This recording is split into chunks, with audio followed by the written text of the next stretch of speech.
Allison Thompson with The Money Farm joins, makes her debut on the What the Futures podcast. We talk all things USDA Acreage. I also have James Mitchell from the Crop Management Network. James said, Ryan, let's not talk global. Let's talk about domestic. Let's talk about what's happening in Western Canada as we get planting this crop. We're going to talk all things fertilizer. You're going to want to hear it. Here we go. Episode 116 of the What the Futures podcast. Hey folks, welcome to the What the Futures podcast, your quick guide to better farming decisions.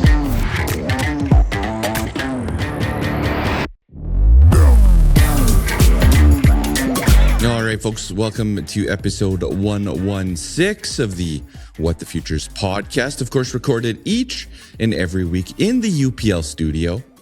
I want to point your attention to a new fungicide that UPL has just launched called Teron to be used in your canola or your cereals. Check that out. Of course, crop prices have rallied here lately. We want to get all the bushels we can.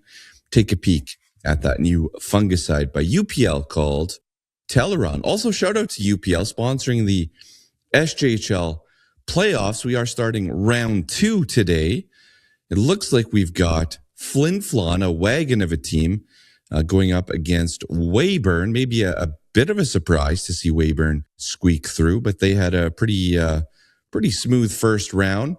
And then we've got the rough and tumble Battleford North Stars playing the Yorkton Terriers. The North Stars already have like 200 penalty minutes here after the first round. So they're certainly going to be a tough out. All right, lots to get through today. We got to catch up to cup of coffee. I've got the questions that I didn't get to when we had Susan Stroud on earlier this week. If you want the latest on the EPA update, the impact of canola, some of the positive news around there, go and check out Tuesday's Cup of Coffee episode. That's where you're going to find that.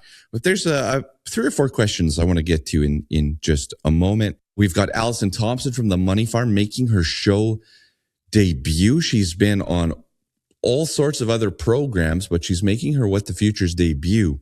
And we're going to talk about the USDA acreage numbers. We're going to talk about, is corn still a factor acreage-wise? Have farmers kind of committed to corn nice and early this year? Are we going to see those acres hang in? And then, of course, being out of Minnesota, huge crop diversity. We're going to talk a little canola here as well. After that, we have James Mitchell's going to join me. We're going to talk not global fertilizer, but we're going to talk about domestic fertilizer, what to expect if you're a prairie farmer listening to this show, banking on logistics to run smooth. Is that going to be the case in the spring of 2026? James is a no-nonsense guy, not here to be scary or to put fear out there. That's not, what anytime James has been on the show the last couple of years, that's not his messaging. Just some very practical, here's what's going down. Here's how it's going to impact us and what to watch out for. All right. So yeah, another great show here for you on the What the Futures podcast. I want to get to positive moments this week. Before we do that though, just a reminder, again, this is the design for Paisley last year, our winner of our hat design contest with the proceeds, all the money's coming together for this great event, this great promotion to go and help fund the mental health crisis line through the Canadian Centre for Agricultural Wellbeing. 24/7 support from people that know farming. All right. So deadline to get your designs in is mid-April here. You go to ryandeney.ca, download the form. It's at the top of the website. You can't miss it. If it's not you, it could be your kids, your grandkids, maybe your partner is a teacher and they would want to get this into their schools. I'll buy as many classrooms pizza as possible here across the prairies and looking for some more designs to come in. All right. So ryandeney.ca. Deadline's coming up April 11th. Try to get them back to us so we can keep the process moving along and get those up for a vote. Positive moments for this week. I did, on the hat theme, I got some new hats done up from 764 Customs. That's Steph. So big thanks to Steph. We've got the W. We've got me wearing the T. And then we've got the F, 3 different colors. I don't even know what I'm going to do with them. They got some really cool patches on the back as well. But I thought they could be kind of fun. I don't know what to do with them. I don't know how we should distribute these, but we have a pile of them. So I'll do some thinking and we'll get going on that. Also, for positive moments this week, Finley and I, so Finn was in the emergency room a couple weeks back now. And he had to stay home for a week. All right. He wasn't feeling good. He had to stay home for a week. And I told him, when you're feeling better, buddy, we're going to go down to the John Deere dealership and we're going to get you some new toys. We were desperate for a grain cart. So we needed that. And, you go pick out a few things. So we went today and Finley picked out a couple small pieces. And right away, he went to the biggest toy tractor. And he's like, Dad, this is the one I want. And I said, yeah. I get it, buddy, but today we're looking for some smaller stuff. And remember, you wanted that grain cart, so let's go and focus on that today. And then he looks at me, again, he's 3 years old, and he says, I forgot my money. I forgot my piggy bank. And I was like, yeah, that's okay. Dad's got it for this week. Don't worry about it. If I had my piggy bank, I could buy the big tractor. I said, okay, man, we will come back. You can bring your piggy bank. You can get yourself that big tractor for spring. So we got something to look forward to here over the next few weeks. But just a cute moment from my little guy there. Also, we finally booked a little vacation. We're going to head to the Bahamas here later this month. So that kind of came out of nowhere for us over the last couple of days. So yeah, we're all sick of winter. We're sick of winter at our house as well. And so we're going to take a little trip here at the end of April. And then finally, my dad, Leo, turns 60 years old this week. In fact, he turned 60 years old yesterday, April 2nd, my dad's birthday. He is celebrating in Belize with some friends and my mom. And the last I saw him, evidence that he was out there enjoying his birthday, he's sitting at a picnic table or standing at a picnic table that looks like it's in the middle of the ocean. I don't know. It looks kind of cool, but I also want the listeners to know that Leo can't swim. So hopefully they had that life jacket nearby because, yeah, pretty neat. Anyways, Dad, happy birthday and, cheers to turning 60. Last one for you guys here today is that my wife asked me if I hit puberty this week because I am struggling. I've got the hot tea going. It's late at night, so the voice is failing me here a little bit. And so, yeah, apparently I did hit puberty this week because I'm hitting all sorts of levels in my voice as we record episode 116. All right, I do have eating your veggies for later on here in this episode as well, but let's go to questions from Cup of Coffee. Let's go there. And while we're doing that, while I am pulling up the questions from the farmers, I am looking for someone to host Cup of Coffee on April 21st while I'm in Toronto. I get to go take the big stage in Toronto for a conference there. And then maybe on April 28th as well. If you're interested in hosting Cup of Coffee, send me an email, ryan@whatthefuturespodcast.ca. Looking for a guest host. I will join.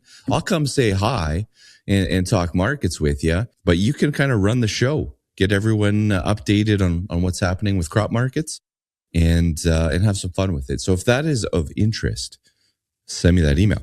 So first question came in from Ryan. Great name, by the way.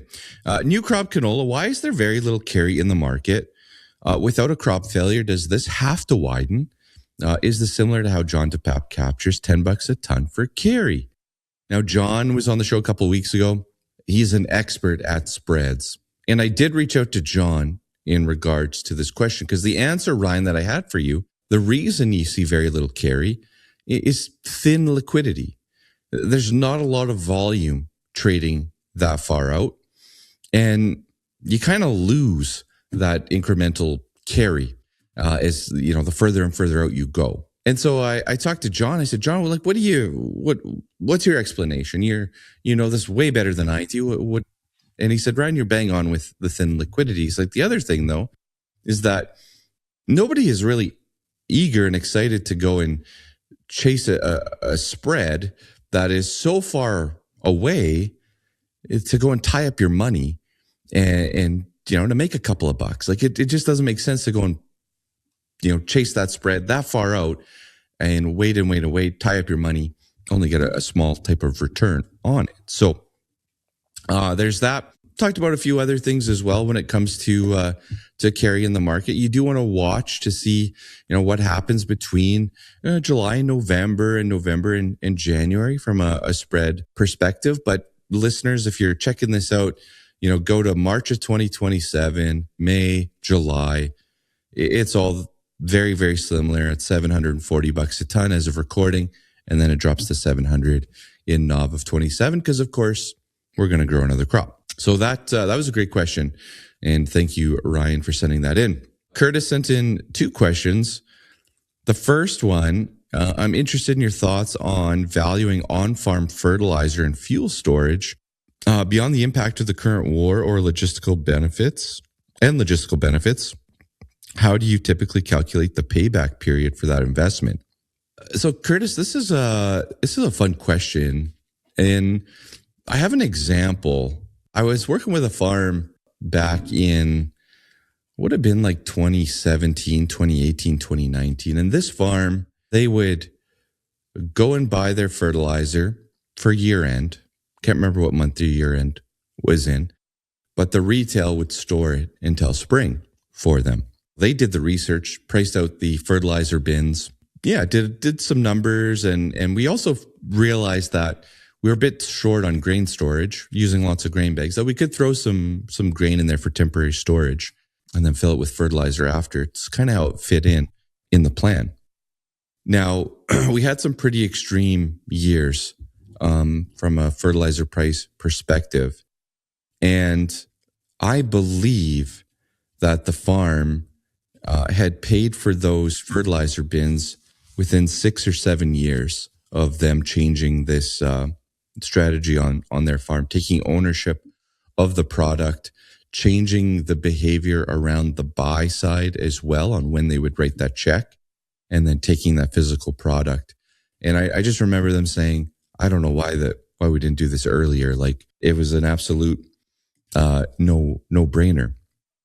Now, it's certainly not all perfect. I can, bring people onto the show that will explain to us how they've had to cut bins open and take product out, and product doesn't always store as great as you want it to. But, when you can take ownership of that product and own the decision timing as well. Yeah, I don't know what that would look like for you on a payback period. But obviously when you have extremes like we saw even this year, like we're seeing right now, the payback period is quite a bit shorter. I think being able to control the decision though, it really changes and speeds up that return for you.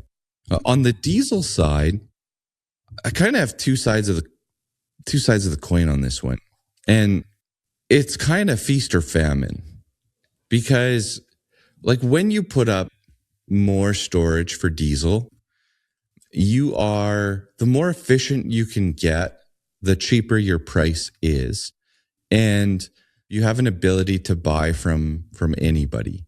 So the moment that you have an ability to buy from anybody and you have, the most efficient storage, like that gets your cost per liter down instantly and by a fairly wide margin.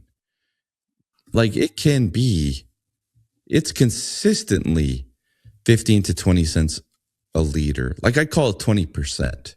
And people shake their head. They're like, you're insane. There's no way. The Lunchbox crew could show you a pile of examples. Like it's as black and white as night and day. Like it's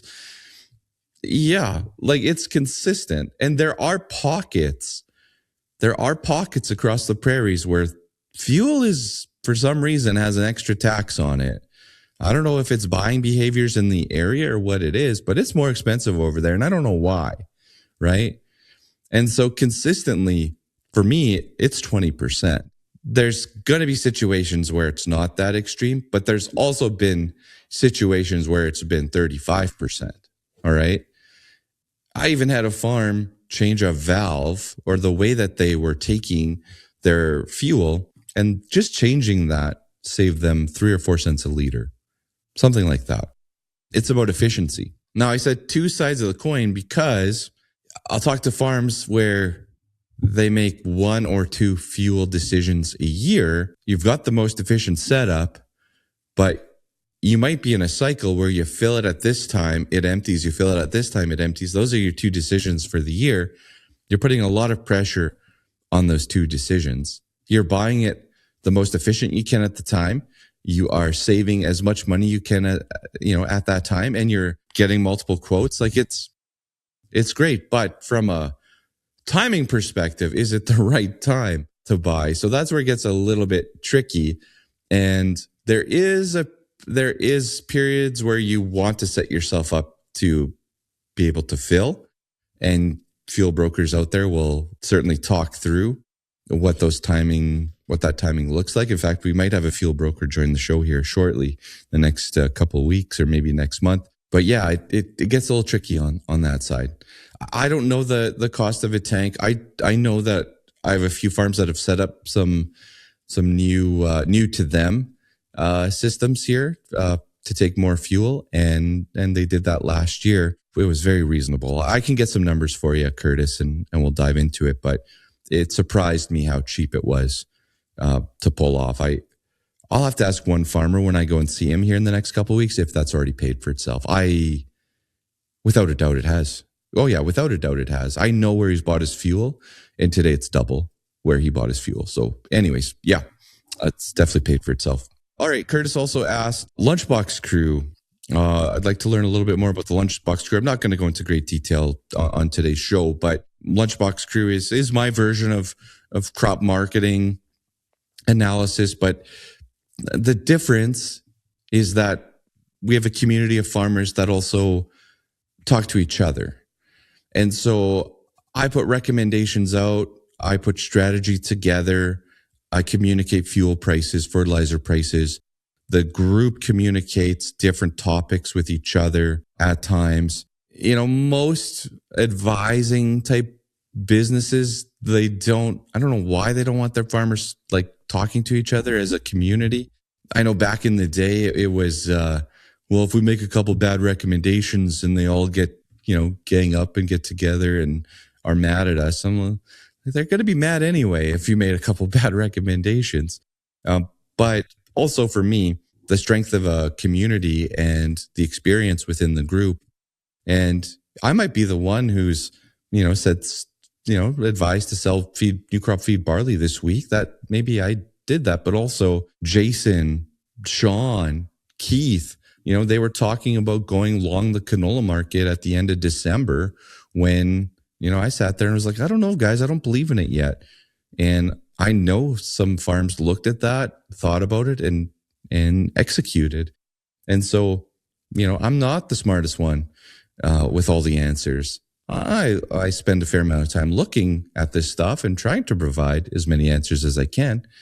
But also the community itself is quite strong. And especially when it comes to, on the buy side, having that communication and a network is nice. And it's also, my last comment, a farmer mentioned this to me the other day. Like, I can go on X and I can put something out there, but I'm going to get the trolls. I'm going to get the negativity. I'm going to get the crap. Within this group, I haven't seen it yet. I haven't seen the negativity, haven't seen the crap. It's just, here's my question I have. Here's my problem. I'm looking for a solution for this. Yeah, no negativity within that Lunchbox Crew. So, but Curtis, yeah, thanks for bringing that one up. And then last one here, Sheldon, I don't know anything about diesel markets. Are there actually futures contracts? What's the volume, and would it be worth locking something in? So you'd be looking at a heating oil contract, or you could look at West Texas. I have a call option running on West Texas. I'm like the only guy who's got a call option running in the crude oil market that is not seeing it appreciate very much. So I don't know. It's not that fun, Sheldon, at this time. But you're looking at 160,000 liters or something like that. When you look at some of these contracts, heating oil might be a slightly better one to participate in. But those are the two that you would keep an eye on. If you're looking at, hedging your purchase, that would be where you'd take a peek. So yeah, talk to a broker, futures broker about it, someone within your network. But that is how you could hedge your fuel purchase. It's not perfect, but it could work pretty good.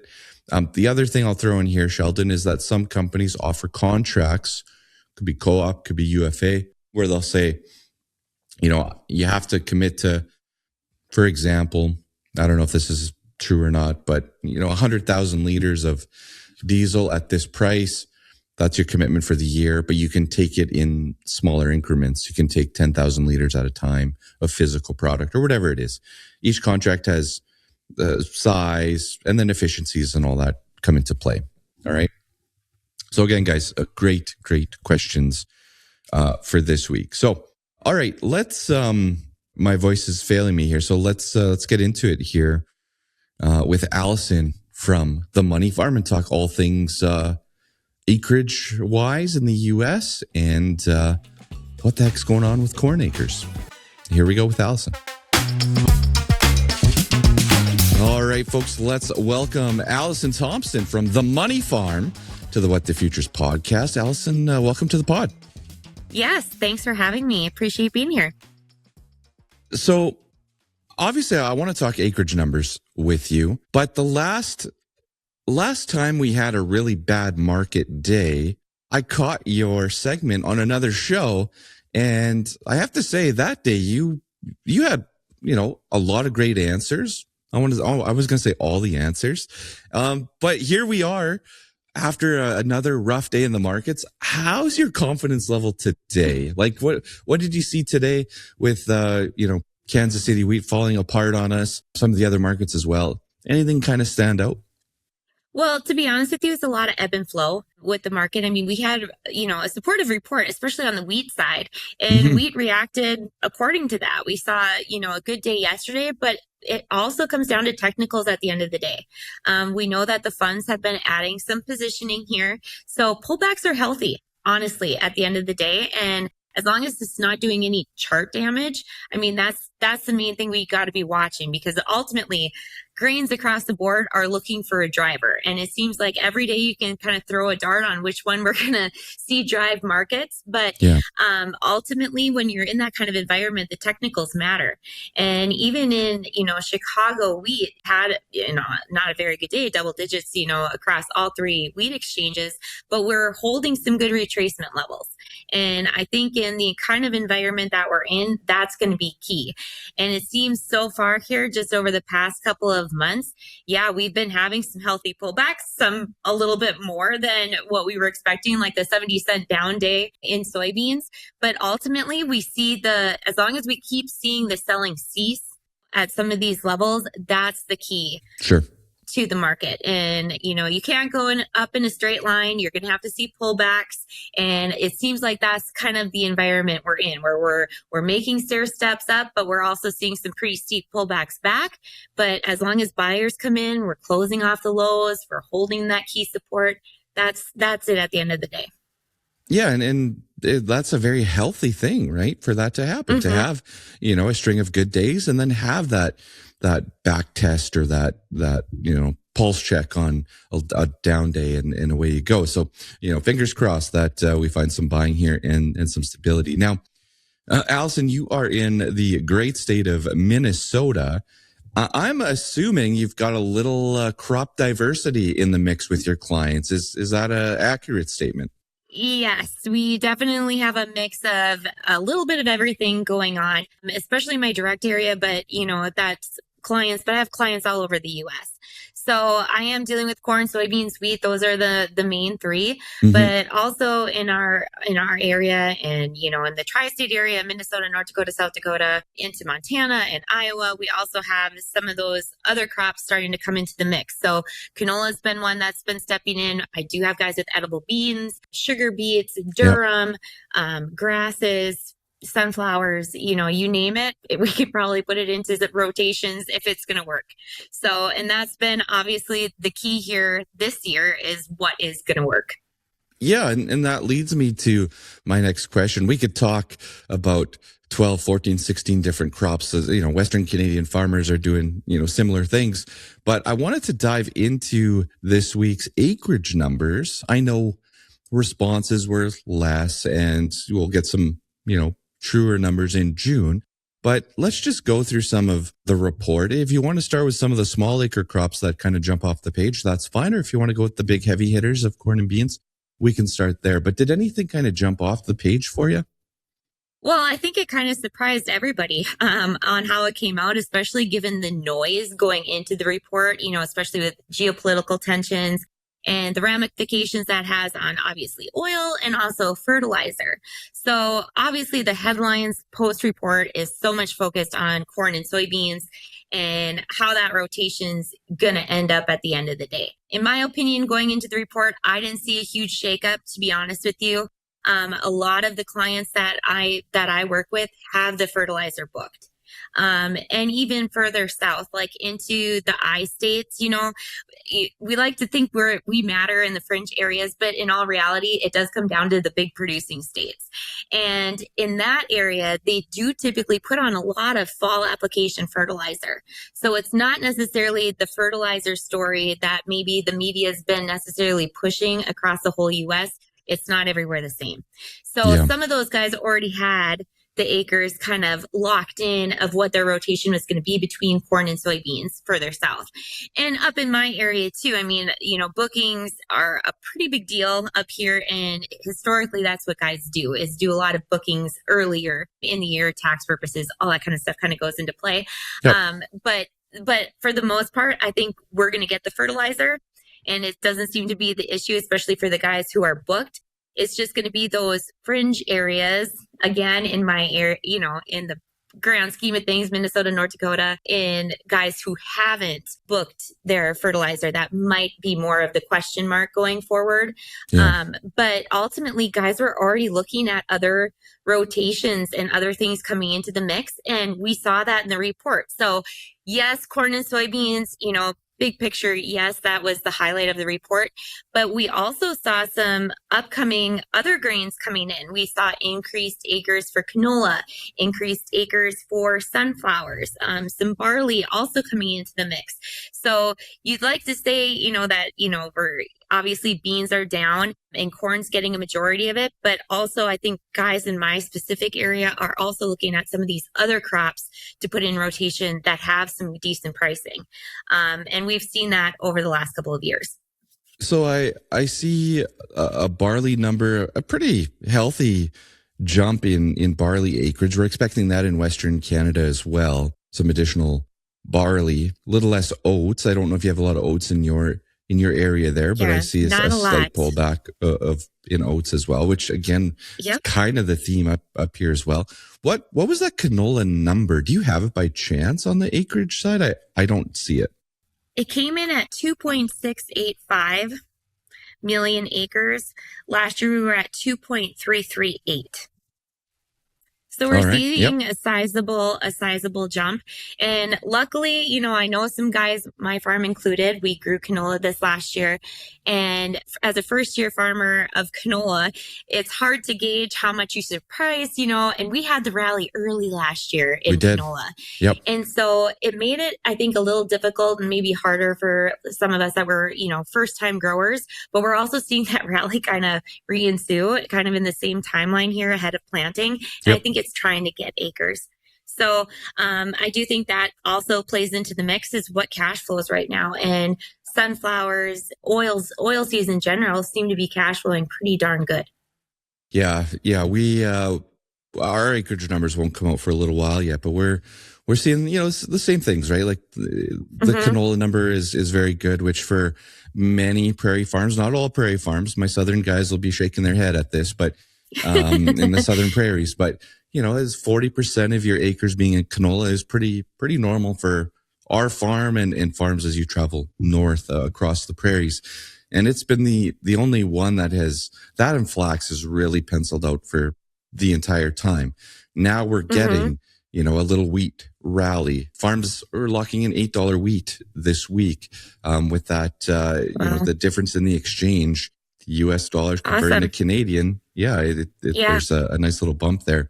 Barley has been really hot for us as well. So it's buying some acres and there's some good opportunities there. Absolutely. Allison, do you expect drastic changes to these numbers, by the time we go into the end of June? Because I agree with you on the fertilizer side. Not everybody, I wish it was everybody, had it all locked in, but majority do. And I think the actual fertilizer impact might be this fall. Like that might be where it really matters. But going back, do you expect a big change into June? That's a loaded question, but I want to throw it out there. Yeah, no. Well, to be honest, and you guys know this just like we do, it really depends what the weather does and how our spring goes on what actually gets in the ground. I'll be honest with you, if we have a good spring and guys can get in early, we might see more wheat acres go in. That's just kind of, that's kind of the pattern that usually follows for guys. If we're able to, we're probably going to put some in, and it's good for rotations. And you're seeing prices where they are. It's a lot better than they were at harvest. And so if some of that still plays true, I could see us gaining a little bit more on those acres, just depending on what weather does. But if it gets later, then probably not much swing. And to be honest, corn coming into a lot of guys' rotations out here last year was the first year for a lot of guys farming corn. And boy, would they have a great year. I didn't hear from anybody a disappointing yield on corn. Okay. And so even though the price sucked, they were able to gain bushels. So they've made up for it to an extent. And that I think is where guys are turning towards corn, even versus beans. In our area, we're really topped out on what we can get for a max yield. And I think, if you talk to anybody in North Dakota, Minnesota, seems to be kind of the case. We really can't get any more. Corn is where we can get more bushels. We're really kind of stuck on the soybean side where the I states can really, pound out some really good production. We can't necessarily get that here. So I think they're looking for these other crops that can do better, can still gain in some yields that maybe aren't quite so sensitive like we've seen soybeans become. Okay. I want to change gears a little bit here, but I did want to ask as well, you chat with a lot of growers across the U.S. What's the temperature like out there? Like, are folks excited about the year? Are they frustrated with how the year's setting up? Markets have climbed here in the month of March. Is everyone feeling a little bit better now? Like, what's the state out there? Well, I'll be honest with you, you can definitely tell it in farmer sentiment. Going into into harvest this last year, certainly doom and gloom. I think I'm a therapist more than I am necessarily a marketer sometimes. Yep. Just talking guys off a cliff, depressed prices and you're selling into 5-year lows like on the wheat. Nobody is excited about that. But boy, am I glad I got guys into reowning. I mean, that was the case that needed to be done. And luckily enough, we've had a substantial rally since then. And the mindset's definitely started to change. They're actually meeting some break evens, on the major crops. So cash flows are looking a lot better here for 2026. And that's really important farm economy wise, right? Going back down to the farm gate. So I say everybody's a little bit optimistic. What makes me a little nervous is that we are getting a decent rally, kind of like we did last year in February, and guys are really hard pressed to make too many early sales. Coulda, woulda, shoulda is really what the response was at harvest last year. Yeah. But this year we're seeing it extend. We actually, printed some new highs for the year in March on corn, and that is not normal. And I think over the last 25 years, it's happened less than a handful of times. Okay. So chances are that we are probably still going to continue to move higher. Corn's king. So if corn's moving up, we should see soybeans and wheat follow through as well. So ultimately, I'm optimistic going into the year. And I think farmer mentality as well. I mean, we wouldn't be in the industry if we weren't optimistic. I've been the least bearish, going back to late winter that I've been in the last 3 years. Like I don't know, the things were looking like there was a chance here for some better pricing and some better margins. And it's not perfect, but yeah. Right. And this time of year, we have a lot of risk out there yet. Obviously, black swan, geopolitical stuff, Middle East, inflation macros. I mean, you can name that too. But just even from the time of year standpoint, like we don't even have the crop in the ground yet. We have no idea what weather's going to do. We still have some demand cards on the table here. So I feel there's a lot of risk still. And I think that's why the funds have jumped on. And I think that's keeping our markets maybe more supported than necessarily, fundamentals. At the end of the day, it's going to go back to fundamentals. But for some reason, the funds seem to have a reason to be long here, and them defending it keeps our prices supported. So It's been a couple of years since we've seen them long. And so if they're going to hold that position here, we do have the opportunity for some good pricing ahead. Yeah, 100%. I'm with you on that one. Allison, we appreciate your time this week. Look forward to having you on the show again in the near future. But how can people get a hold of you? Tell us about the Money Farm and what you guys all do. Sure. So obviously, market analysts, I work with producers across the U.S., not just up north, but Minnesota, North Dakota, Montana, all the way out to Washington State, but also down south too. So going down to Nebraska and through the I-states, we work with producers out there. I also work with some seed companies and some small elevators as far as hedging too. So lots of information that really helped me put it all together from that perspective. So we do offer a daily commentary that we kind of put our spin on the news of the day. So if people want to talk markets, honestly, I'm happy to talk markets, up days, down days. You don't need an account to talk to us. So you can certainly give us a call. Our phone number is 701-347-5985. We're also on the web, themoneyfarm.com, and you can contact us through there as well. Perfect. Sounds great. One last one for you here. Oh, I was going to ask, when did it kind of start, or how did you get into this business? Like, what was your leap into consulting and market advisory? Well, I come from a family farm. So my dad farms, and I should really be thanking him for getting me into the marketing side. I originally went to school for ag business and education. I taught high school kids for a year in FFA and thought, nope, this is not for me. I thought farmers would be better. So here I am working on the market. So I've been with the Money Farm since 2017. I bought the business in 2023, but the business has been around for just over 40 years now. Oh, wow. Wow. Okay. Mm-hmm. Big legacy then. Awesome. Yes. Oh, good for you. That's great. Again, appreciate you joining the show this week. Look forward to connecting again in the near future. And hey, maybe with any luck, we can convince you to come and hang out with us in Brandon, Manitoba later this year. I'd love it. I'd absolutely love it. Let me know. I'll be there. Sounds good. Thanks, Allison. Take care. Always great to bring in a new perspective on the show. And look forward to having Allison back here in short order. And also, I really like the geography. I caught Allison on another show, Chip Flory's show. If you're into grain markets, his show goes out twice a day, packed with information. And he just kept firing questions at her, and she just kept answering. And her answers were so good and thought out. And I just emailed her after, and I'm like, hey, great job on Chip's show today. Yeah, and I like the Minnesota angle and the crops that she covers as well. So great having her on the show, and look forward to connecting with her in the next number of weeks here. All right. I wanted to let's do eating your veggies. And then from there, we're going to switch over to our conversation with James Mitchell. So eating your veggies for this week, I have 4.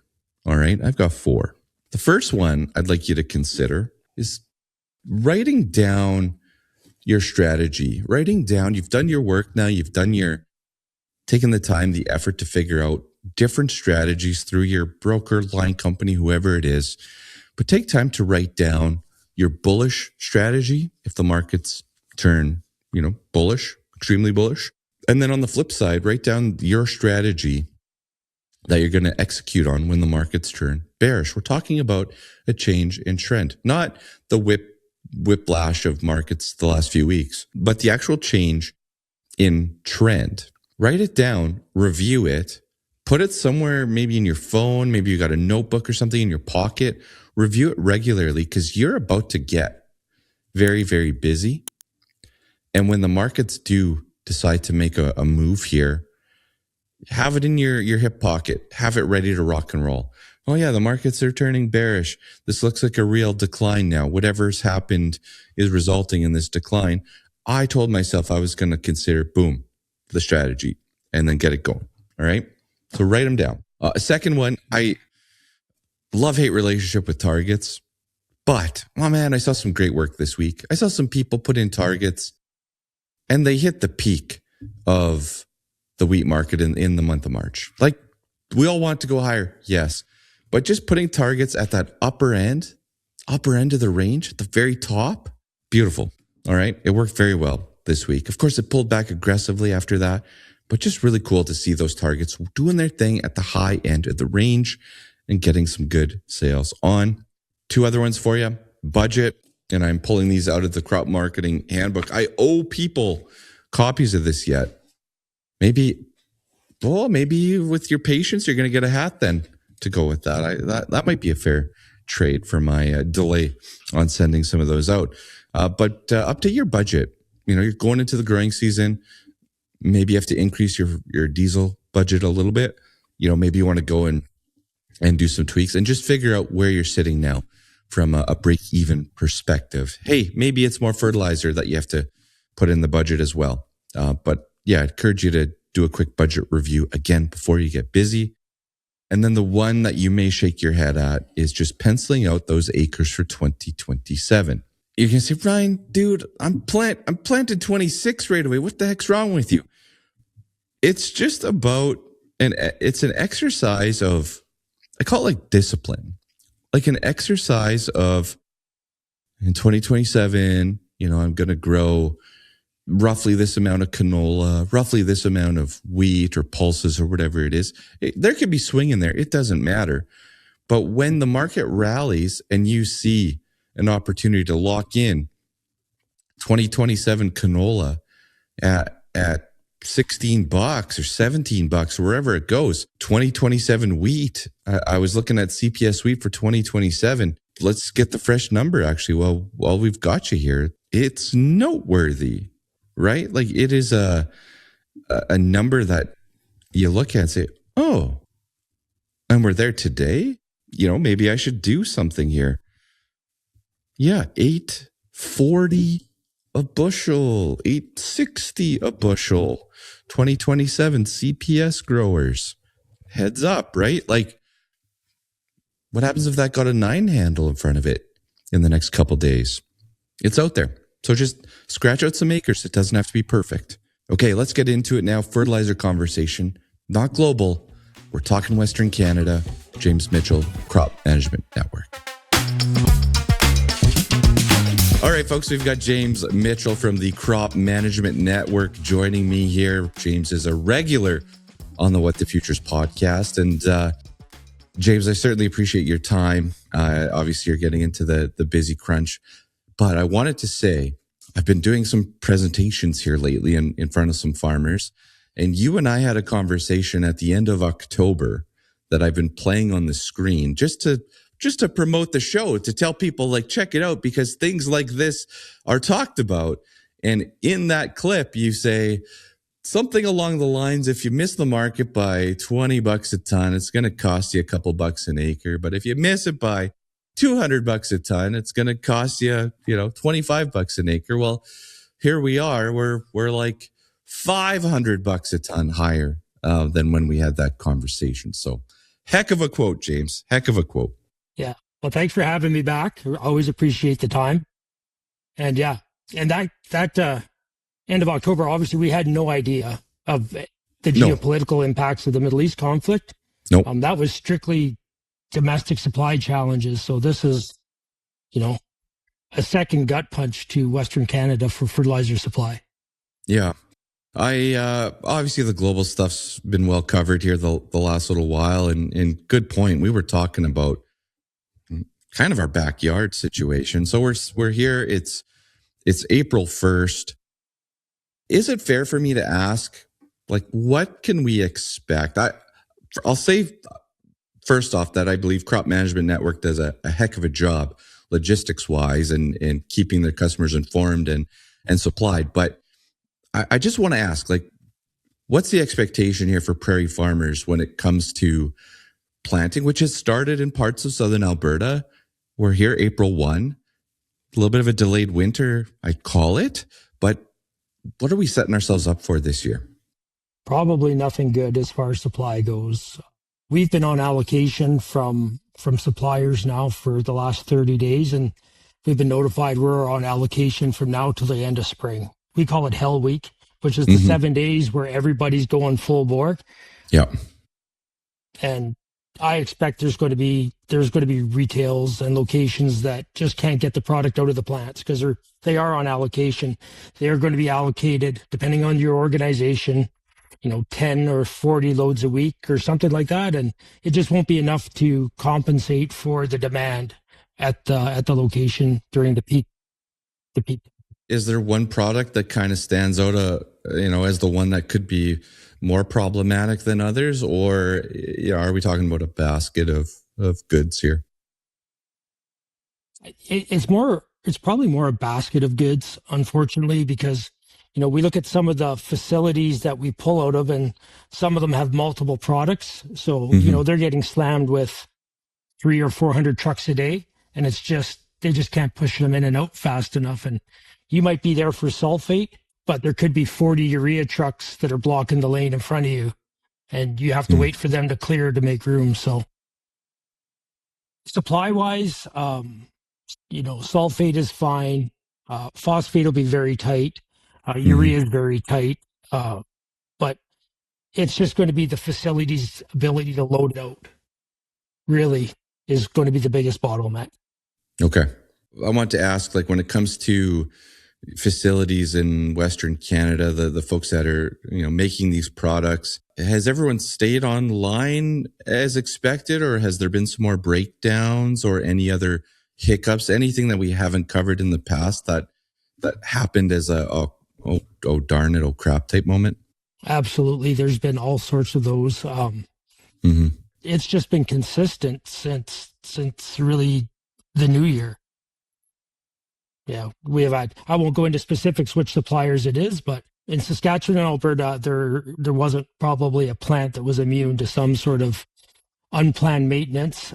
And then a couple of them have just been running, limping along, going into planned turnarounds. So right. The one that's pretty public, Carsland Nutrient is going down April 1st for their turnaround.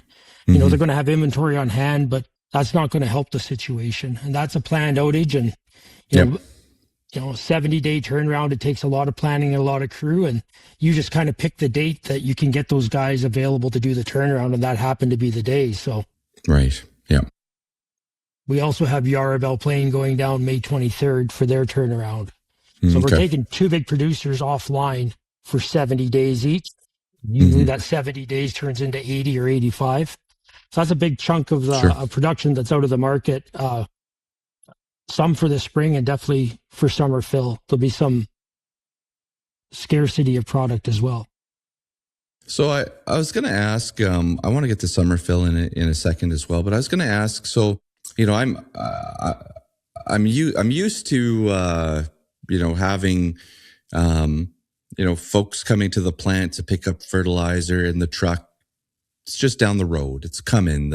Where you might have to wait for a little bit, but it's on its way, type of thing. Not waiting for, I'd say waiting for hours instead of waiting for days. Is that a fair expectation for this year to be like, okay, yeah, bring your trucks and we're going to load them as we can. We're waiting for hours, or is it too hard to tell if it's going to be days?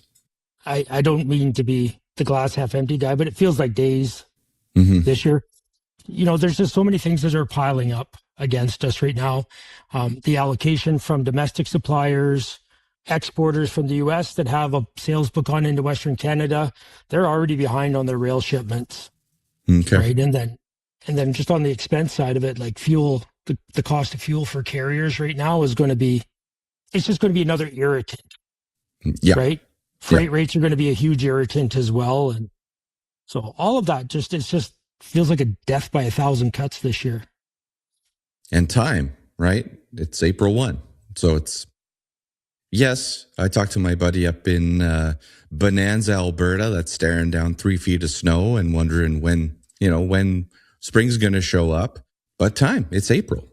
It is April. So yeah. Is there anything out there that you sit and say, okay, well, there's a chance that they catch up on shipping, or there's a chance here that this occurs and it's a bright spot. It helps us out a little bit. Like, is there anything like that in the landscape? Yeah, I guess if we started seeding May 15th, right, we probably would be fine, but it just doesn't feel like that. I don't know why it is, but every time it seems like there's a supply crunch, Mother Nature seems to double down on, bad news where she's just like, all right, it's April 25th, let's go. And it just kind of feels like we'll be standard seeding time. So we'll have guys in central Alberta going the last week of April. And, hopefully some weather interruptions give us a few catch-up days in the spring. But the retailers that have invested in infrastructure and storage will obviously have the advantage over the dealers that haven't and are relying on just-in-time service out of the plants. So I want to ask this question as well. As of April 1st here, we did a survey. We had only like 60 people respond, but I think it was like 10% of farmers had not bought their fertilizer yet or had committed to it. I've heard the number 20%. I've heard 25% in the US specifically. Did that translate to Western Canada? Is there still a group of farmers that, no one has heard from yet, that they haven't committed to a product? Yeah, there's always the bit of walk-up business that happens. I would see there's geographical differences. In central Alberta, we've been very fortunate to have above average yields and good cash flow for the last number of years, where I think there's some areas in the prairies where obviously, they've been 5-7 years of below average yields or drought. And that's definitely impacting their ability, right, to step in and buy. So, but I think if you were to use a generic number across Western Canada, there's probably 10 to 15% of growers left to buy. Okay. All right. Okay. Now I'm seeing, as expected, with low inventory available, seeing a huge variance in prices being offered. Is there still the chance like walk-up business can happen and get a product by May 15th and it's going to be tight, but it's possible? Or, is there any rhyme or reason to price right now on let's say urea specifically? Oh, absolutely. The sooner you get it locked up, the better. We're still not pricing retail off of our last purchase yet. The last purchase that I've made, I paid $1,300 a ton for urea. That's going to be the delivered number. It's actually probably going to be more than that because I hadn't counted on $2 diesel. Yeah, your fuel went up a bit here. Yeah, that's right. So we've bought $1,300 urea, not large amounts of it, but we have bought some of it. And as we work through our inventory, we will be, using that number as a cost, and we're going to try to price it above that cost, obviously. Yeah. What about availability on I know a farm's not going to be able to switch from dries to liquid, for example. It's not that easy to do, but is 2800 more readily available where a guy can go and top dress that maybe a little bit later or something? Is that a play? Yeah, absolutely. Yeah, there's better availability of UAN than there is of urea right now. Okay. There's really good availability of ammonia, but that's a bit of a stretch for a guy just to decide he's going to ammonia for spring. But yeah, UAN, the price per pound of N on UAN is less than urea today. So.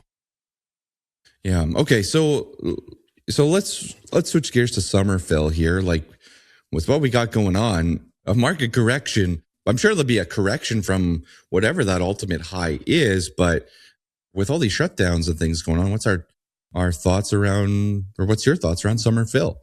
Because now we got to talk about the global picture in here. Yeah, absolutely. I mean, I would say it wouldn't shock me. Domestic suppliers were asking urea that started with a 1 for summer fill. Whether that number holds throughout the year is well, it'll have to be proven out, but I don't think we have a good idea of actually how much production has been lost globally. We know the shipping has not been available through the Strait of Hormuz, which is a huge choke point. Yeah. But I don't know if many manufacturers have shut off production behind the Strait of Hormuz or not. There's definitely reduced operating rates in countries that are dependent on LNG for production, such as India, Pakistan as well. I just don't know what the number is going to look like. And if you wait, if you're paying $1,100 or $1,200 for fill urea, how much you're going to buy? What is ultimately, if you wait another 8 or 9 months, is it going to be the same price anyway? I don't know. It's going to be extreme caution for a buyer. And obviously grains have not caught up with it, haven't kept pace with the energy portfolio. So no, and that's the talk, right? Is that ags are undervalued and that there could be this great big commodity, ag run yet later this year. I guess we'll see. Time will tell. For a summer fill program, because I saw on X the other day, a farmer said, "Hey, I have a chance to lock in some $1,000 urea for next year. Like, should I do it?" That's a tough one to commit to 13 months in advance, 14 months in advance, right? Be nice if you could do some crop marketing with it. That made sense, but yeah. Yeah, if you take it back to like on a global value, like a $1,000 urea, give or take, is probably around a $500 NOLA value, where so 1,000 Western Canada would be roughly $1,000 or $500 NOLA. So we're seeing $700 NOLA trade today. We know NOLA is undervalued compared to the rest of the world. Yeah. We likely are going to see vessels diverted away from North America unless that price goes up. We're also likely to see traders buy barges for re-export as well, unless that price goes up. So that's going to be a supply crunch. I think what the one thing is a guarantee is you're going to see protectionism from certain countries that have big influence in the market, like China. They are going to be holding product back for food security reasons. And they can swing a market tremendously. We saw them 2 years ago only export 250,000 ton of urea. This year they exported 5 million ton. Chances are they go back to 250,000. Yeah, I did see that restriction back in place. And correct me if I'm wrong, but was there not something out of Russia as well with some type of pause? Ammonium nitrate exports, which, obviously doesn't affect us in Canada, but it is a nitrogen source that will need to be replaced by likely urea in some form, whether it's granular or prilled. Yeah. So Russia's going to be holding back exports. China's going to be holding back exports. India is going to be a problem because they're only producing roughly 50% capacity today. So they're going to need to retender to supplement the lost domestic production, plus the loss of the imports from the last tender that haven't been able to get through the Gulf. Traders have called force majeure against the contract, so that's leaving a bit of a deficit. So in the near term here, we're going to see protectionism and a lot of demand from some big players. Well, hopefully that translates into some demand and some folks stepping up for food security reasons and rallying our grain prices as well. Because, wow, this is a bit of a wild one, but I want to throw it out there anyway. Is there any chance that, I kind of heard that, farmers in some areas maybe weren't coming to the table and buying, so that some companies were almost like returning product, or canceling product? Is that just a completely far-fetched type of comment? No, I don't think it is. I've heard industry rumblings of the same thing, like large growers who had it booked, right? And not paid for, and just canceled. They likely had a contract with a due date on it that said shall be paid by this date, and it lapsed, and the retailer was probably not covered sufficiently. But we've heard lots of rumors of that, or growers thinking they were looked after and they're not. So it's always best to have a signature or an electronic contract with your retailer to make sure that everything is legal. Thumbs up emoji might work in some cases. Yeah, apparently that's binding. You're right. Oh, man. Oh, we got to try to laugh at some point here, James. All right. Our farm got offered some UAN. This would be for next year's crop. My dad's on holidays right now, so I bugged my brother. I said, let's tell him we booked everything for next year. Just really get the blood pressure up while he's on holidays. The price that we got offered was the same price that we were offered before the war in the Middle East even began. Are we crazy to book a little bit of that in, knowing that our crop marketing has also started for next year? Like, is that just an insane thing to consider? I don't think so. I'm assuming it probably started with a 5. Mm-hmm. Would that be fair? Yeah. That's probably a very good buy from what I can see. We're seeing wholesale UAN numbers very close to $700 today. Okay. It'll have another bump before spring's over. So yeah, I think that's a really good place to start your purchasing. And I've been a big proponent of kind of stepping your purchasing out 2 or 3, 4 blocks throughout the year instead of just diving in both feet and saying one and done. So yeah, I think that's a great entry point. There's some weakness on the horizon for the Canadian dollar with, even though oil prices are high, but de-risking, everybody goes to the US dollar in times of war. Yep. The NAFTA, Kuzma, whatever you want to call it, renegotiation happening right now. That's causing a lot of uncertainty. So I don't see a lot of positives for the Canadian dollar in the near to medium term. So obviously a lower Canadian dollar is not good for fertilizer pricing. No, it'll help out my wheat basis a little bit, but will not help my purchase side. Okay.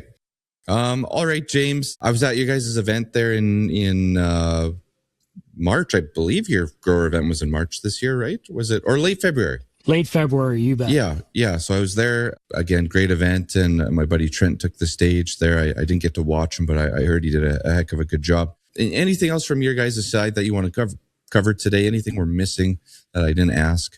I just want to reiterate a couple of things. One is, if you haven't stepped in and bought your product, I highly recommend that you talk to your retailer, make sure that it's available, even if you're not going to buy it.